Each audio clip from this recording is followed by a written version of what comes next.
There is an old saying, the wise man will change his mind, but the fool never will. So what's up, everybody? Today in this video, we're going to make a change. Today, we are going to redo the subfloor. You see, I am not one to believe in just black and white, in just light and dark, in just yes and no. You know, life has really no absolutes. And that is the way of natural law.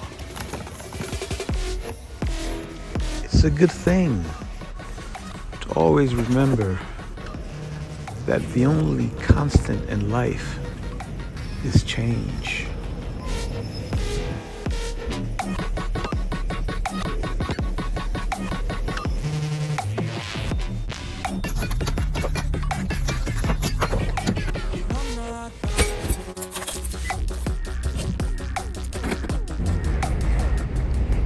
Those who cannot change their minds cannot change anything.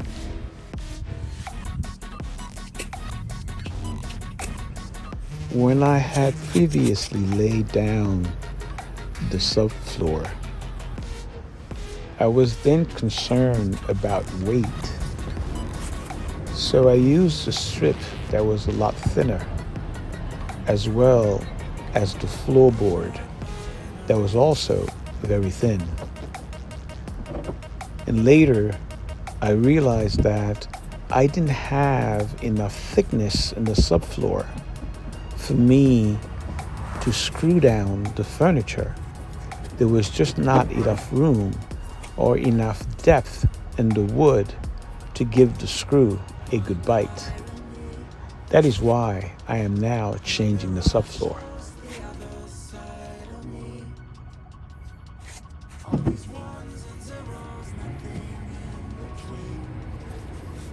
The strips that I am now using are about a ½ inch thick, almost 3 times the size of the original strips that I had first used. So that, combined with the thickness of the subfloor, I definitely have a lot more depth for the screws to bite. Luckily, I had only just dry mounted the subfloor, so the strips were not adhered to the metal of the van at all. So it was pretty easy to remove and replace them.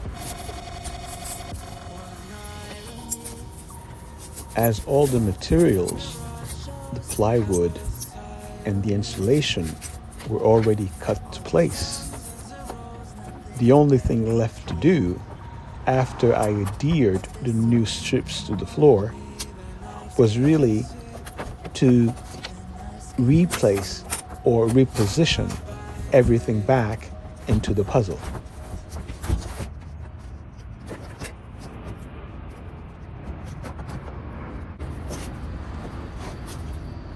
After settling the floor, I then use some weighted objects to weigh down the floor so the adhesion could have a firm hold, as well as to keep everything leveled.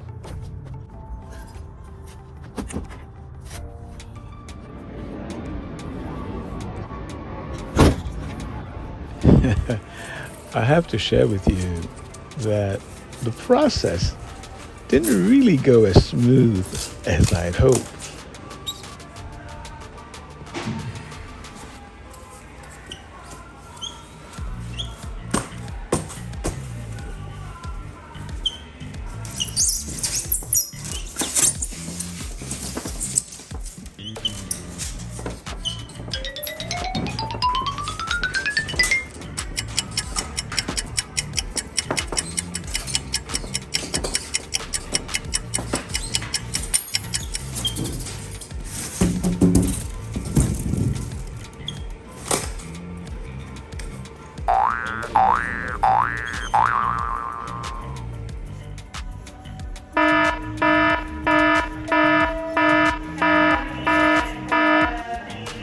One of the frustrations that I had was having to make many trips back to the store to get materials.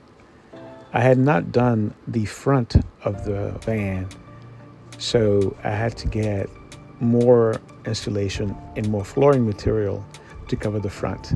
And we got that done, and it turned out pretty well.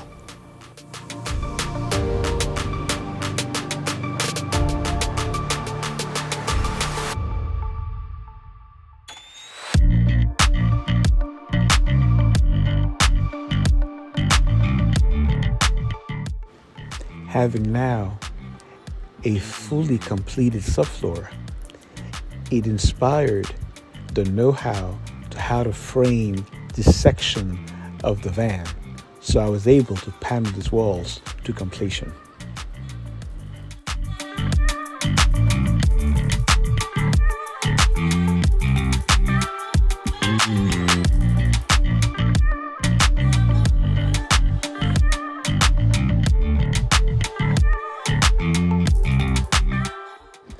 A bonus at the end of that workday was having the time to start working on finishing one of the wall cabinets. What a night. My mirror shows the other side of me. All these ones and zeros, nothing in between. But there's so much more to me than eyes can see. Than eyes can see. I'm not binary.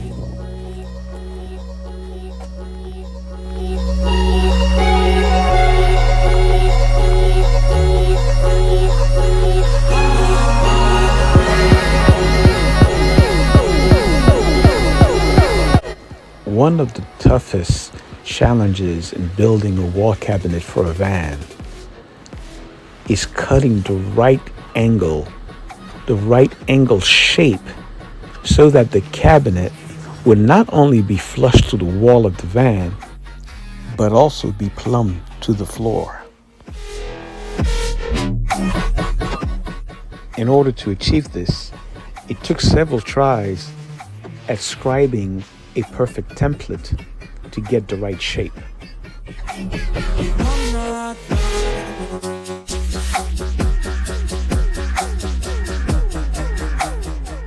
As such, as I had thought I had completed a perfect cabinet, I ended up returning to have to do a lot of dramatic recuts.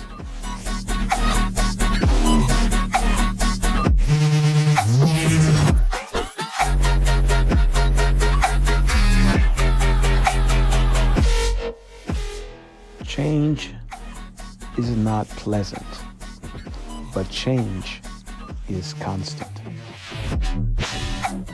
Only when we change and grow, we'll see a world we never know.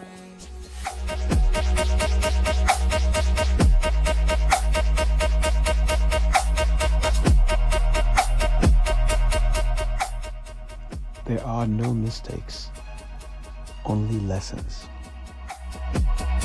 And growth is a process of trial and error. Success seems connected with action. Successful people keep moving. They make mistakes, but they don't quit.